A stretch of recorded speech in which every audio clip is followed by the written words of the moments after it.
Buildings, a staple of human communities since the dawn of society. In the presence of these structures, many tend to miss the subtle, yet significant details designed by the architect. There are many hidden gems in small cities and towns that are often left unnoticed, even overlooked. These details can often constitute what makes a building look good and what does not. There is so much intrigue to be found in the smaller details of these seemingly ordinary urban structures.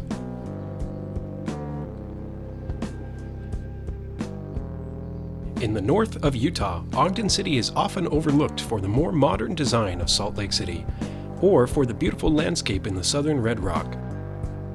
But in Ogden, even an unobservant eye will notice the very unique architecture and design of the city. These buildings have a story to tell about the history of our nation and the people who helped shape the structures of the city.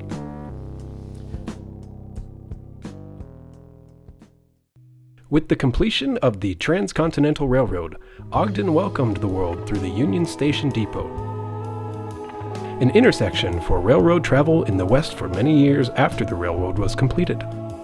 This began to grow the city at an exponential rate. It was a wealthy area that wanted their class to be represented in the buildings around them. Very experienced architects were brought in to assist in this process. The most notable of these high-profile architects was Leslie S. Hodgson. Hodgson designed buildings such as Ogden High School,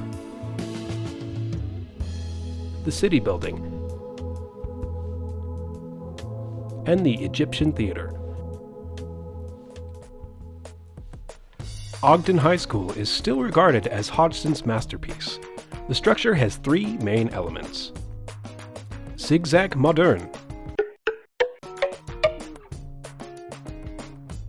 Designed primarily for skyscrapers such as the Empire State Building with its step-back top, it also uses streamlined modern.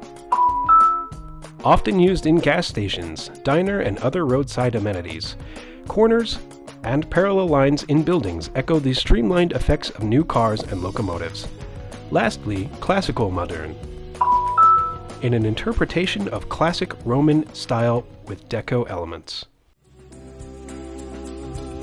When looking at modern buildings, no such feelings are evoked. Many architects in the space believe these buildings are a corporatized facade in comparison to architectural styles represented in the last century. While the public has no control over private establishments, there is control held in government buildings.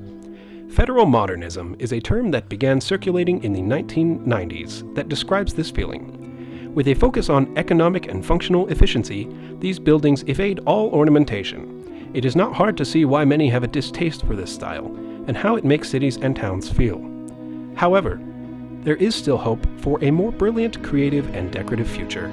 The Promoting Beautiful Federal Civic Architecture Order has the possibility to bring life back to these government buildings. Someday, there could be offices to be proud of, beautiful constructions, and creative spaces that make all who find themselves around them enriched. There is always more hope for a more beautiful future, but it's not always easy. Local representatives and leaders will introduce constructive policy only when pressure is applied by constituents. There is no wasted time in the effort to make a fundamental change in America the next generation will know and love.